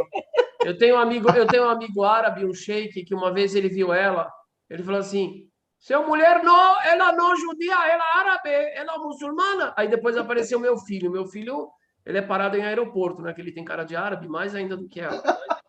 Agora, o que você descobriu nos seus testes? Conta aí. Pois é, doutor. Uma porcentagem grande de Ashkenazi, viu? Que é da minha avó, Rússia, Hungria, toda a parte aí dos passis veio um pouquinho. Isso não é nada. O mais maluco é o dia que eu recebi uma mensagem de um homem de Caruaru, doutor. Ele fez um teste e ele estava abismado porque só deu Ashkenazi. Eu falei, meu amigo, se você tiver um centésimo dos prêmios Nobel dos Ashkenazim, por favor, comemore, né? Faça jus a isso. Mas ele estava tão decepcionado que a vida inteira ele fala sefardita, sefardita. Ele era russo lá. Mas muita gente tem feito teste lá para o Nordeste e tem saído Ashkenazi. É impressionante. Não, claro, é coisa do Mossad, não, é porque realmente, sim. Isso é o meu teste, por exemplo, deu 99,9% Ashkenazi, né? Porque eu sou mesmo, né? Os meus avós vieram da Rússia, da parte do meu pai, né? E da parte da minha mãe da Polônia, né? Então, enfim, aí não tinha como dar diferente. Mas você tem cara de sefaradi. Hã? Você tem cara de sefaradi. Eu tenho cara, é verdade. Vamos ver mais um pouquinho aqui, mais um pouco só. Eu vou falar só mais essa parte, porque quem sabe daí dá tempo da gente ouvir algumas perguntas, responder algumas perguntas. Tem muitas perguntas, viu? Tem muitas perguntas, só que aqui. Vocês só vão ter perguntas se deixarem o like, porque tem 500 pessoas assistindo e não tem 300 likes. Vocês não estão gostando, gente? Vamos deixar o like. Senão vai nascer verruga na ponta do dedo. Vou falar só mais essa parte aqui. E já estou vendo que nós vamos ter que fazer mais uma sessão aí outro dia, né, Ramiro? Mas 3 sessões, doutor, 3. Eu acho que vai ser, viu? Porque vai ser mesmo. Acho que é nazi também, não vamos esquecer. Também. E olha a briga, olha a treta, olha a treta. Então, tudo que eu falei até agora foi relacionado ao DNA do Y, né? Estudos do Y, tudo que eu disse até agora, né? Então, eu quero falar só um pouquinho aqui dos estudos do DNA mitocondrial e vocês vão ver que interessante que é também. Tão interessante quanto, nem sei se não é mais até, né? Então, primeiro lembrar, né? O Rabino também pode fazer uma parte aqui, né? Que nos primórdios o judaísmo era transmitido de pai para o filho homem, era patrilineal, né? Sei que tem controvérsias aqui, né? E também quando que isso mudou, né? Mas em alguma época, entre 200 antes de Cristo e 500 depois de Cristo, e até hoje, o status pela religião passou definido pela descendência materna, né? Pela religião, não é isso, Rabino? Se você é judeu, se você for filho de uma mulher judia, né? Professor, eu vou te dar um dado aqui. Eu vou te dar um dado aqui inédito na televisão brasileira. Inédito. É uma cartada assim. É o seguinte, muitas pessoas falam isso. Falam, não, isso foi inventado, que é da origem materna, isso é mentira, isso foi inventado, blá, blá, blá, blá. E eu tenho um versículo importantíssimo. Na verdade, eu tenho 2 passagens muito importantes, mas a primeira, eu acho ela fora de série. Isso aqui é algo que eu nunca vi isso publicado em nenhum lugar. Eu ia publicar antes de contar aqui, mas essa live é muito importante. Eu quero te transmitir isso na live. Tem uma passagem na Torá que a gente vê essa questão da origem materna. Na Torá. Aonde? Tem uma passagem onde Abraão ele vai com Sara para o Egito. E Sara era uma mulher diferente. Ela era do Oriente Médio, tal. E no Egito ela era uma pessoa diferente, ela era muito bonita. E ela ia chamar a atenção. E Abraão não era bobo, não. E aí ele falou, Sara, fala que você é minha irmã. E se alguém se engraçar com você, você fala que você não quer nada com ninguém. E você é minha irmã. Só isso. Porque se falasse que era esposa, eles iam falar, não, é pecado pegar uma mulher casada. Então vamos fazer ela virar viúva. E já matavam Abraão. Muito bem. Depois Abraão fez a mesma coisa com Avimelech, o rei de Gerar, de Gaza. Foi a mesma história. Ele falou que ele era irmã e tal. E depois eles vieram, os reis, e falaram, você é um mentiroso. Você mentiu, ela não é sua irmã, ela é sua esposa. E aí ele diz o quê? Ele diz, não menti, não. Ela é minha esposa, só que ela é minha irmã por parte de pai. O que a gente vê daqui? Algo muito forte. Que naquele momento a paternidade não contava. Até o ponto do irmão poder casar com a irmã se fosse só por parte de pai. Então ali na Torá a gente tem algo, gente, isso aqui é inédito, viu? A gente tem algo muito forte mostrando que a paternidade não definia. Se não definia a irmandade, então é porque não definia a filiação. Importante, né? Muito bem. Sabia que o Rabino ia acrescentar aqui alguma coisa, né? E aqui se a gente pensar um pouco mais também do ponto de vista natural, e não sei se você já teve cachorros, mas eu, graças à minha esposa, já tive uns 1000 cachorros e 1000 filhotes também. O cachorro macho não se aproxima dos filhotes. Não é dele. Não tem nada a ver com ele aquilo ali. E ele vai lembrar que tem alguma coisa a ver, que 9 meses atrás ele chegou lá perto da frente, não tem nada a ver com ele. Então, assim, do ponto de vista até natural, biológico, a distância do pai é muito grande para o filhote. Quem manda é o DNA É isso. mitocondrial. É isso. É isso. Então, eu queria fazer essa contribuição porque eu acho que ela vai ser interessante para ti também. Muito bacana.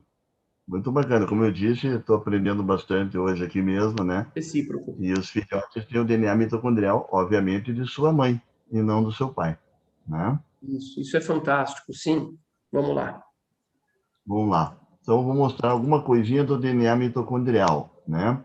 E este aqui é o trabalho principal, um dos trabalhos principais que estudou o DNA mitocondrial de homens também, porque o homem também tem o DNA mitocondrial herdado da sua mãe. Então, estudar o DNA mitocondrial da minha mãe é a mesma coisa que estudar o meu DNA mitocondrial. Enfim, eles estudaram o DNA mitocondrial de um monte, né, de homens e principalmente mulheres judias, e encontraram uma coisa impressionante no DNA mitocondrial. Tá? Olha, estudaram 583 Ashkenazim e 11.452 europeus não judeus. Vejam números grandes aqui, tá?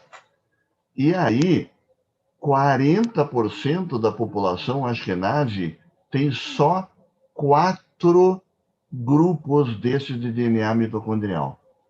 Ou seja, 4 senhas, usando a palavra que o Rabino usou lá atrás, Caramba. representam 40% da população Ashkenazi do mundo. Uau, que loucura. É uma loucura, é um dos achados mais impressionantes que tem. E isso aqui tem muitas repercussões, daqui a pouco eu vou falar uma delas. Doenças. E aqui estão as letrinhas, esse que eu botei em vermelhinho aqui é o meu, né? Quando eu fiz a minha análise do DNA mitocondrial, não deu outra, né? Deu um dos 4 aqui. Então eu não escapo nem pelo Y e nem pelo mitocondrial. Não tem jeito, né? E impressionante que esses 4 eles não foram encontrados nos europeus não judeus. Uau. Até entre parênteses. Tá? Isso significa simplesmente que 40% dos 8 milhões de judeus ashkenazi são descendentes de apenas 4 mulheres de origem pré-histórica europeia, que viveram aproximadamente há 1000 anos atrás. Tá? Uhum. E aqui já vou Deixa eu ver. Isso mesmo. Aqui estão os 4, com as frequências de cada um deles. Claro que 60%, então, não, né? Como a gente... Isso já acho que está ficando claro desde o primeiro slide, né? Não é uma coisa matemática e certeira e absoluta que serve para todos. Mas os números impressionam, né? 40%. Então, aqui eu já vou falar o que eu queria dizer. Alguns rabinos em Israel, diante da dificuldade de entender, principalmente da população russa, né, que milhões, né, milhões de judeus da Rússia, né, como todo mundo sabe, emigraram para Israel, e na Rússia, por causa de toda a situação lá da Rússia, era difícil ter documentos que comprovassem que eles eram judeus. E muitos deles nem sabiam se eram judeus também, e dizem que muitos que não eram judeus emigraram também para Israel. Enfim, mas agora muitos deles, não sei se todos, mas muitos deles querem provar que são judeus. Porque, enfim, querem provar que são judeus, que existem muitas vantagens para eles lá em Israel se a pessoa é judia. Então, e não tem como comprovar, em boa parte dos casos, né? Então, alguns rabinos estão admitindo, isso já faz 5 anos, fazer um teste de DNA mitocondrial, e quando eles caem em um desses 4 senhas aqui, eles são considerados judeus. Então, isso é De muito origem polêmico. judaica. De origem Não judaica. necessariamente judeus. Não necessariamente judeus. Mitocondrial. Mitocondrial. Mitocondrial. Mas aí que é o ponto. O Rabino usou as palavras certas, entende? E que, novamente, a cada slide nos remete para o final da fala. Talvez estejamos já próximo dela, porque né? essa decisão genética é altamente polêmica e muitos outros rabinos, e não só rabinos, acharam revoltante essa ideia. Isso mesmo. A maioria dos rabinos e Eu também acho da revoltante. população... Eu não acho que é por aí. Não concordo. Eu também não concordo, quero deixar bem claro. Eu já conversei com o Rabino Ventura sobre isso antes da palestra, porque não é isso que o teste quer dizer, né? O teste não tem capacidade de dizer se alguém é judeu ou não, porque ser judeu ou não é um teste de DNA que vai dizer se a pessoa é judia ou não. Você pode ter uma ancestralidade judaica, mas você não sabe nem o que é o judaísmo, teus pais não sabem e teus avós não sabem. Mas essa pessoa é um judeu? Não. E você pode não ter nenhuma ancestralidade de DNA e ser um judeu, né? Então, sem querer querendo, né, acabei indo para o final das conclusões, que a gente precisa entender para que serve tudo isso aqui que eu falei. Eu acho que é maravilhoso, tenho certeza que todos aqui vão concordar, né, que é sensacional esses estudos científicos, servem para trazer essas informações que estão um verdadeiro sítio arqueológico que nós temos dentro do núcleo de cada célula do corpo, de milhões de anos atrás, e que nós podemos explorar hoje em dia e fazer perguntas e tentar dar respostas a elas.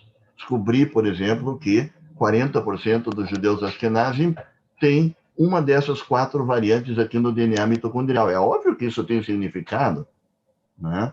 E os judeus sabem o significado disso, né? Vou até finalizar aqui, Rabino, para dar mais chance para ver alguma pergunta, que são 10 horas, né? Eu vou finalizar dizendo o seguinte: quando a gente faz esses testes de ancestralidade, que eu até talvez vou mostrar num outro dia, talvez, quando o judeu faz o teste de ancestralidade, aparecem 5.000 parentes teus no teste, né? Por que 5.000 parentes? Porque praticamente todos os judeus do mundo, não que são parentes um do outro de terceiro grau, não é isso, mas eles compartilham ancestralidade equivalente a um primo de terceiro grau. Uau! Quer dizer, é muito próximo. Muito próximo mesmo, tanto que quando eu fiz o teste, quando qualquer judeu ashkenazi faz o teste, aparece lá 5.000 parentes teus dos quais 4.990 você não tem a mínima ideia quem são e nem vai descobrir quem são também. Porque, no fundo, eles não são parentes dentro desse conceito do parentesco que nós temos, da proximidade do primo de primeiro grau, primo de segundo grau, primo de terceiro grau. Mas eles são parentes entre si, com um ancestral em comum há não muito tempo atrás. Fantástico. Doutor, deixa eu dar... Tem quanto tempo? Só um minuto, Gil. Tem há quanto tempo essa descoberta que o senhor trouxe agora? Essa última fala do senhor? Desculpe, não ouvi direito a pergunta. Há quanto tempo tem essa descoberta que o senhor trouxe agora aqui? Essa descoberta aqui é de 8 anos atrás. Aqui embaixo a referência. Recente, então, isso, né? É recente, né? Há 8 anos atrás foi publicado nessa revista, que é uma revista bem importante dentro da ciência, chama-se Nature Communication.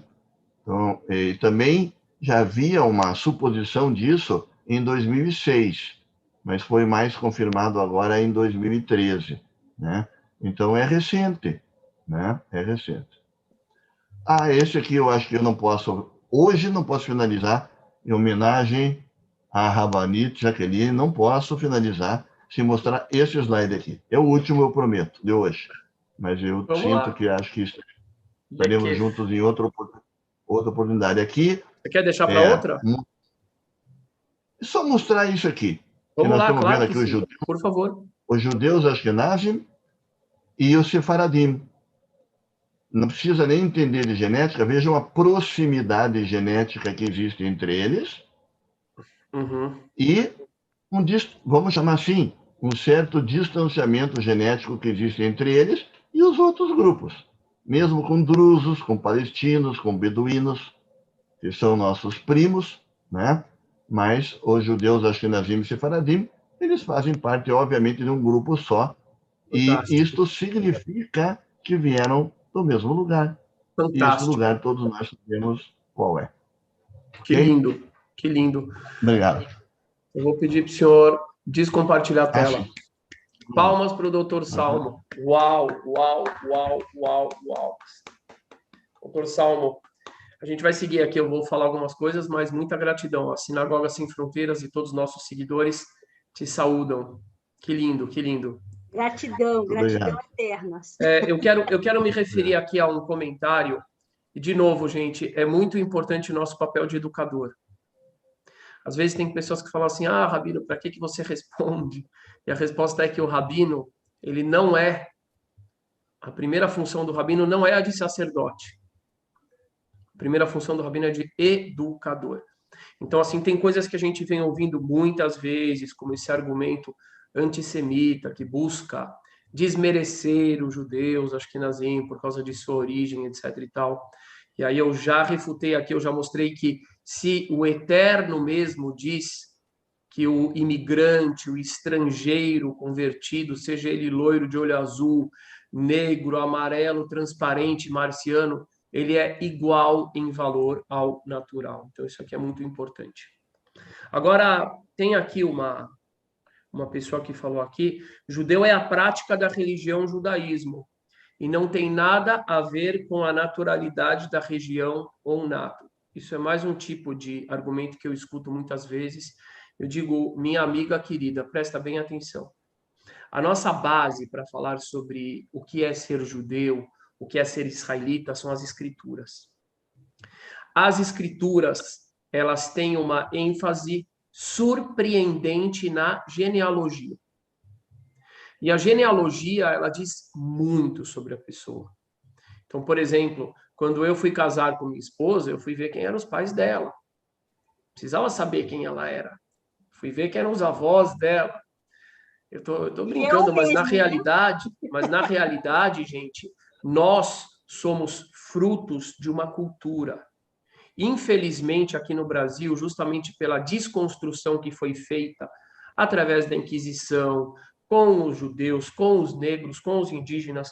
Inclusive, eu quero mandar um abraço para minha irmã Guarani Maria del Rosário, querida, que está assistindo a EVT. Obrigado, em Guarani.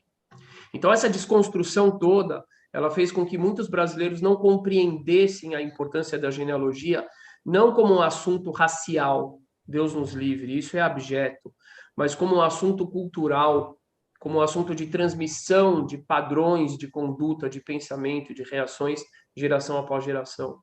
Uma das passagens, doutor, mais lindas que eu acho na Torá e mais surpreendentes em relação à genealogia, que tem a ver com a genética, é quando Moisés ele chega para o Eterno e ele diz, não, eu não vou falar com o faraó porque eu sou ruim de falar. Aí o Eterno vai lá, você vai falar.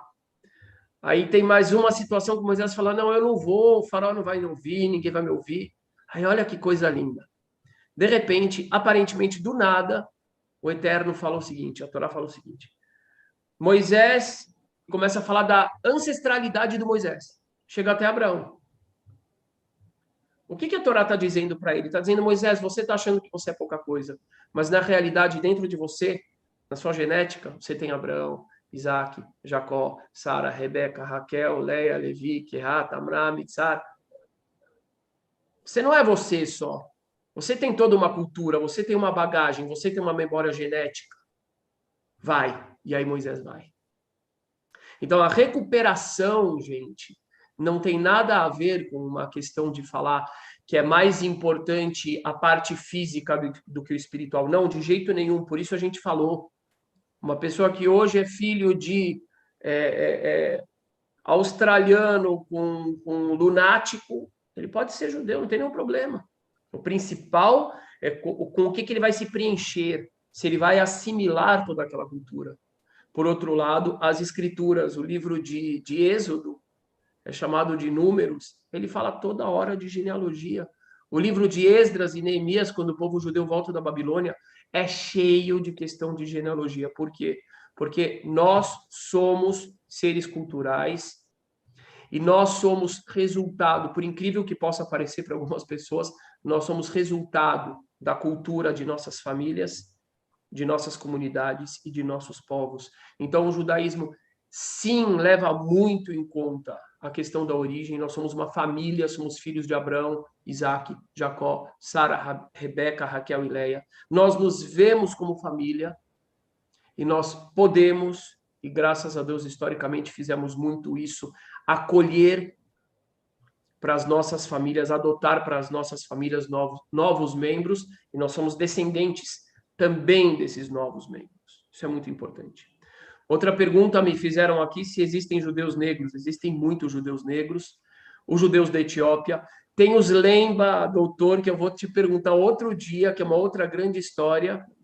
Inclusive hoje, a Jaque quer contar para vocês que chegou na final, captei? Amada mestra. Que chegou na final do Eurovision, que é um campeonato, é uma competição de melhores cantores da Europa. Israel participa dessa competição. Uma mulher judia, negra, israelense, ela está na final, a Eden. E foi muito bonito que ela comemorou, inclusive, fazendo o Shema Israel. Eu fico arrepiada, a coisa mais linda do mundo. Então, tem judeu negro, tem judeu de tudo quanto é tipo, porque a essência do judaísmo é o conteúdo que está no HD, é o programa, não é o HD. O HD é importante, mas qual programa que entrou? Esse é o mais importante. Então, doutor, o senhor quer puxar o fio da meada para falar um pouco disso? Doutor, tentando, o senhor vai falar, muita gente perguntou, muita gente mesmo, sobre teste genético. Quanto custa? Pode fazer, se o senhor faz, se o senhor tem desconto? Indica. Então, tem desconto? Desse pacote aí, por favor, à vontade. E o pessoal está querendo saber, eu quero saber se eu sou Benanusim. Se eu fizer o teste, isso vai mostrar que eu sou Benanusim? Olha a pergunta. Rabino, o que é Benanusim? Benanusim são descendentes dos judeus forçados pela Inquisição. Alguns dizem que tem 20 milhões no Brasil de descendentes, outros dizem 40 milhões. Eu já acho que tem uns 100 milhões aí, 150 no mínimo. Vamos lá, professor.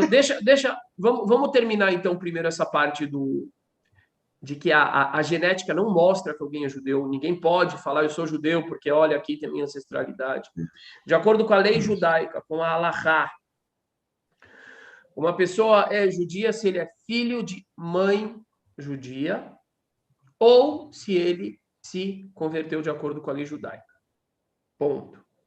O meu pai é judeu, minha mãe é judia, meus avós também, bisavós, só que eu sou judeu pela lei judaica porque minha mãe é judia.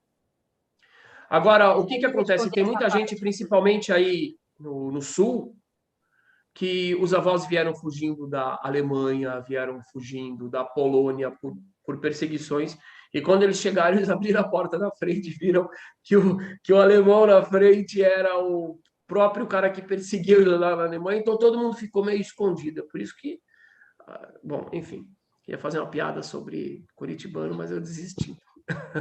Não é uma piada, é uma constatação muito interessante. O senhor é de Curitiba, não é? Ih, nascido aqui. Não, eu vou dizer uma coisa interessante que alguém de Curitiba me falou. Que o curitibano não é muito próximo, certo? Vocês são diferentes, não é que não é muito próximo, em relação a São Paulo, outros lugares são mais afastados. Alguém me falou uma coisa muito interessante que disse assim que o curitibano veio muita gente da Itália, da Alemanha, da Polônia, e eram povos que estavam em conflito violento entre si. Então, na hora, as pessoas... Eu vou abrir a porta do meu prédio, eu vou dar de cara com o meu vizinho, que é do país que era meu opositor ali, então que isso acabou criando uma certa distância. Eu não sei se é verdade, se tem a ver com isso, mas achei interessante. Existe também a questão do clima também. O clima influencia muito no hábito das pessoas, né? Você pega uma cidade como o Rio de Janeiro, como Florianópolis e o Nordeste, né? As pessoas são mais expansivas. Curitiba é a capital mais fria do Brasil, né? Então, agora, diz que o pessoal ficou muito chateado aí, que tem que ter 1 metro de distância, que queria voltar para o normal, né? Sim, a gente queria, que sempre foi aqui, que sempre foi 3 metros. Agora eles estão querendo colocar 1 metro de distância, né? Então, é por essas coisas que a gente se afasta. Que maldade! O meu avô tinha no escritório dele, meu avô de bendita memória, Yeheskel Pinchovski, no escritório dele tinha um negocinho que estava escrito assim: se você não sabe rir de você mesmo, você deixa essa triste tarefa para os demais.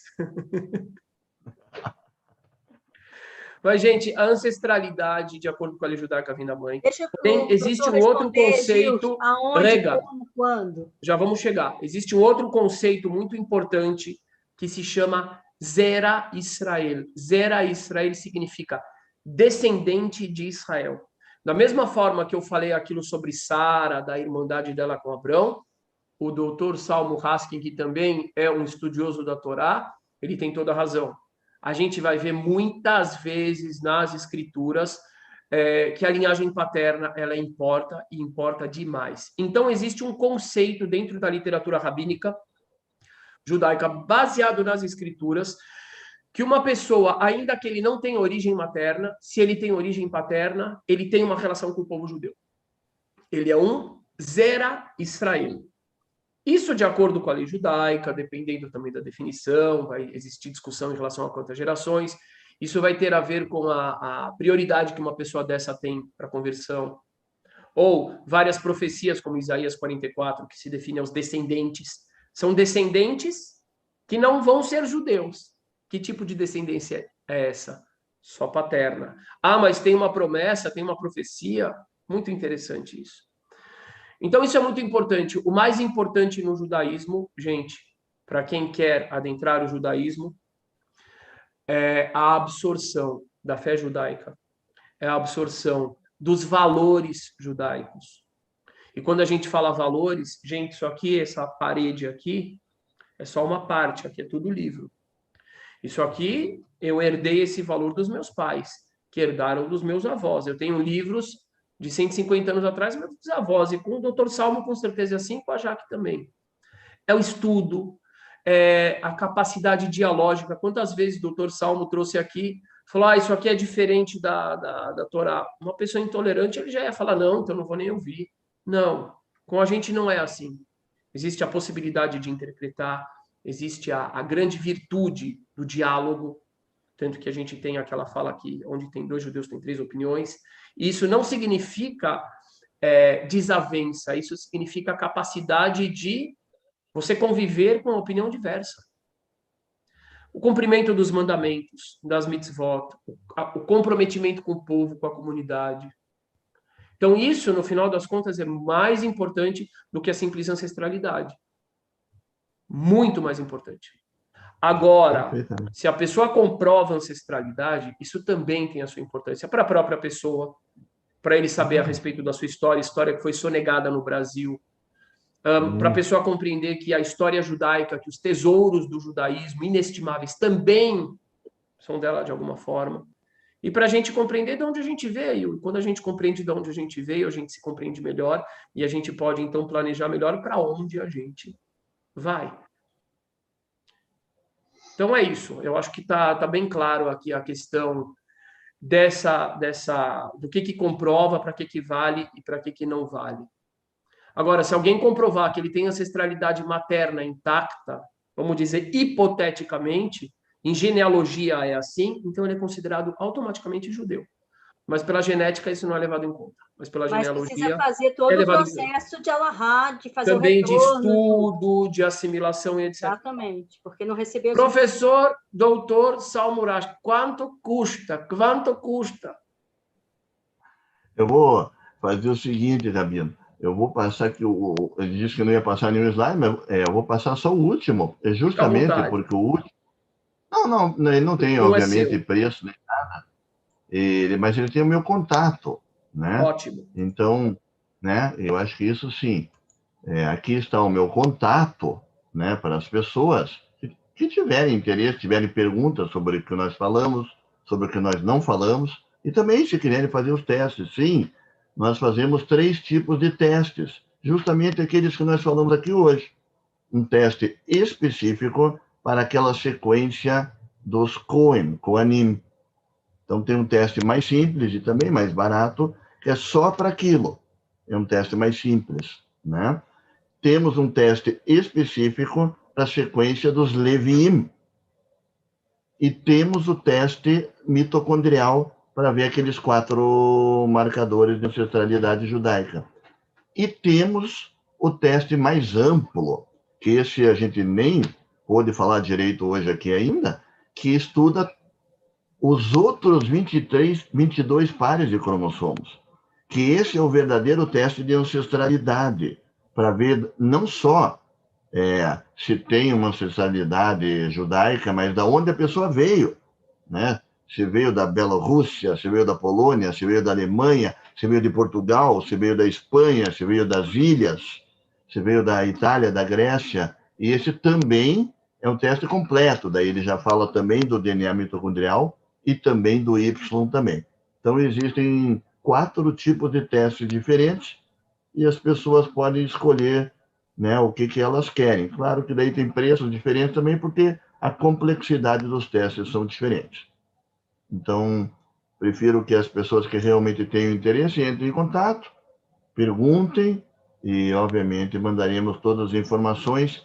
O exame em si é muito simples, porque a gente manda um kit para a casa da pessoa e ela coleta saliva, como o Rabino tinha dito.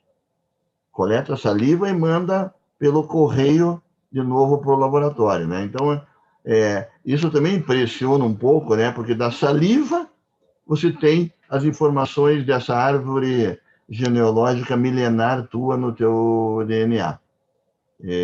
Então, é bem impressionante sobre isso. Né? Fantástico. E é sempre por fora, né, doutor, que manda, não é aqui no Brasil que faz. Então, o exame do Y, dos Leviim, Y dos Kohanim e DNA mitocondrial, nós fazemos no nosso laboratório aqui em Curitiba. Ah, maravilha. O exame mais... Que maravilha. E o exame mais completo, ele depende de base de dados, que ele vai comparar aí milhares de pontos, milhões, na verdade, de todo o nosso material genético, com milhões de pessoas que são judias e que já fizeram o exame. E também com milhões de pessoas que não são judias e fizeram o exame. Então, aí depende de base de dados, e são só 3 ou 4 laboratórios no mundo que possuem essas bases de dados. Então, a gente coleta, extrai o DNA e manda o DNA para esses laboratórios. Maravilhoso, maravilhoso. Pode compartilhar. Tem uma outra passagem eu falei que, na hora que eu falei aquela passagem sobre Sara, irmã de Abraão, eu disse que eu ia falar uma outra passagem. Ela é muito interessante e importante, essa passagem também. Quando os israelitas, os judeus, né, porque eles eram a tribo de Judá mesmo. E a tribo de Judá, ela consiste... Hoje em dia eu vejo pessoas falando, eu sou da tribo de Benjamim. Gente, por favor, cuidado para não ficar repassando informações sem sentido, sem base, ok? Ninguém pode saber que é da tribo de Benjamim, nem de nenhuma outra tribo, a não ser que tenha uma história, por exemplo, os judeus da Etiópia, que existem questões ali históricas, etc. Os Lemba da África, que a gente vai falar outro dia. Mas enfim, deixa eu encurtar aqui o caminho. Então, o que acontece é que quando aqueles judeus vieram da Babilônia, tinham vários judeus que ficaram lá em Judá. Só que os judeus que ficaram em Judá, eles se casaram com mulheres idólatras. Mulheres idólatras que praticavam outros cultos, mulheres que praticavam outros cultos e etc e tal. E aí está escrito que os líderes, eu não lembro se era Esdras ou Neemias, está escrito que, eu acho que foi o Esdras, ele ficou muito decepcionado e ele quis que aquelas pessoas fossem embora, ele quis que aqueles judeus se separassem de suas famílias, etc e tal, o que é bastante questionável, né? Mas é o que está escrito ali. E aí, o que eu acho que é muito interessante é que ele diz o seguinte, Jaque, que se essas crianças pelo menos falassem hebraico ainda, tudo bem, menos mal. Ele não fala hebraico, a palavra que ele usa é judaico, olha que interessante. Se pelo menos eles falassem o idioma dos judeus, ainda dava para a gente pensar. O que eles iam pensar? Eles iam, digamos assim, fazer o ritual chamado da conversão e etc. Mas o que ele está dizendo ali no texto é que ele valorizaria a cultura daquelas pessoas, mesmo as mães sendo dos povos que a Torá tinha proibido casar com eles. Então veja que coisa importante. A gente vê nas escrituras tanto aquela indicação que eu falei a respeito da origem matrilinear, né? Aquela história. E aqui a gente vê também uma ênfase grande na questão cultural como um fator que sim poderia ter feito aquelas crianças, aqueles filhos, aquelas mulheres terem sido mantidas. O problema é que eles não tinham nada de judaísmo, completamente tinham se afastado do judaísmo. Mas só o idioma já seria algo importante. Eu estou falando isso por quê? Porque nós temos um movimento maravilhoso aqui no Brasil. Nós temos inúmeras pessoas buscando a sua ancestralidade judaica. Nós temos costumes que foram preservados, Rabanit, nós temos costumes, porque esse é seu trabalho, que foram preservados de uma forma impressionante no sertão, em Minas Gerais, no interior de São Paulo, no Rio de Janeiro. Isto aliado com a questão da ancestralidade, seja por estudo genealógico ou genético, tem uma força muito importante para a gente, tanto para nos trazer a acolher essas pessoas que vêm, quanto para fazer com que o povo de Israel, as nossas instituições, o governo brasileiro, o MEC, comece a prestar atenção e respeitar essa história que tantas famílias aqui no Brasil arriscaram suas vidas para que fosse passado para as próximas gerações. Então, se por um lado eu enfatizo que a questão genética não é tudo, por outro lado eu quero dizer que ela, na nossa realidade, dos Bnei Anusim, dessa origem judaica brasileira, ela vem fortalecer e muito tudo isso que a gente já tem em campo e na realidade, que é a manutenção dos costumes, que é esse sentimento de saudade que foi falado por nosso amigo Edgar no mês passado, e que é essa vontade de retornar, seja através de uma conversão para se tornar judeu novamente, seja através de um retorno, que também existe, seja através do reconhecimento cultural, e a pessoa quer continuar católica, evangélica, até a mais reconhecer as suas origens judaicas e sorver dessas origens tudo que ela puder de melhor do âmbito cultural, ético e assim por diante. Doutor Salmo, suas últimas considerações, por favor, de hoje, porque tem pelo menos mais 2 lives aí, 2, 3, 4. Eu fico muito satisfeito pelo desenrolar aqui da nossa conversa. Nós estamos 2 horas falando e realmente poderíamos falar mais 2 horas, né? Então, eu não só transmiti aquilo que eu aprendi, mas eu aprendi bastante também hoje à noite, esta maneira de poder compartilhar com o Rabino e com a Rabanita o conhecimento deles, né? Obviamente não tenho todo esse conhecimento que eles têm, eles também não têm todo esse conhecimento de genética que eu tenho, é absolutamente natural isso. Esse compartilhamento, eu acho que engrandeceu a cada um de nós. Espero que tenha agradecido as 500 pessoas que estiveram presentes com a gente essa noite. Obrigado. Muita gratidão. Eu vou pedir, o pessoal está pedindo o telefone, não sei se você quer se arriscar. Eu não tinha ali me permita só ver se tinha ali no. Não, realmente não tinha. Eu vou falar o telefone sim, né? É 41-3306-6838. 41-3306-6838 é o telefone do laboratório, né? Tá bom, eu vou pedir para todo mundo que entrar em contato falar para a gente saber, para a gente ter um dado. Falar Sem que é dúvida. através da Sinagoga Sem Fronteiras. Tá Sem bom? dúvida, seria muito, muito importante isso. Isso. Rabanit, quer fazer propaganda? E eu acho que ela congelou. Você congelou? Congelou de...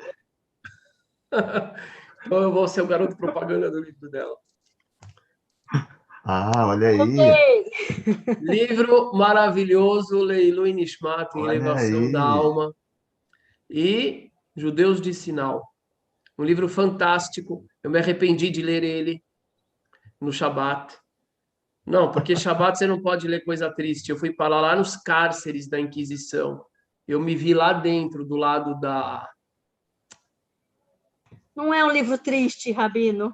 Não, ele é lindo, mas a parte que eu li, não, é fantástico, é fantástico. É uma pesquisa, assim, fora de série, importantíssima, linda, épica, dessa história maravilhosa dos Bnei Anussim, dos judeus que mantiveram durante tanto tempo aí a chama acesa e estão retornando agora. Para adquirir, entra no site sinagogasemfronteiras.com.br, entra lá no Lojinha da VAR, tem camiseta da Sinagoga Sem Fronteiras, tem bandeira de Israel, tem kippá, tem tudo, minha gente, tem tudo. Tem exame genético, vamos colocar ali também. E é isso. Muita gratidão, doutor. Eu vou te falar a verdade, eu não estou com vontade de desligar. Olha lá, ele é com ele. Ele pode fazer. Eu tô. Ih, a humilhação aqui. Eu sou da tribo do rei, eu sou de Judá. Ai, que delícia. Doutor, somos família, hein? Gratidão, doutor. Rabanit, Hazako Baruch, Todarabá. Gratidão a todos. Grande Gratidão, beijo doutor. a todos. Muito obrigada. Muito obrigado. Todarabá. Obrigado a todos.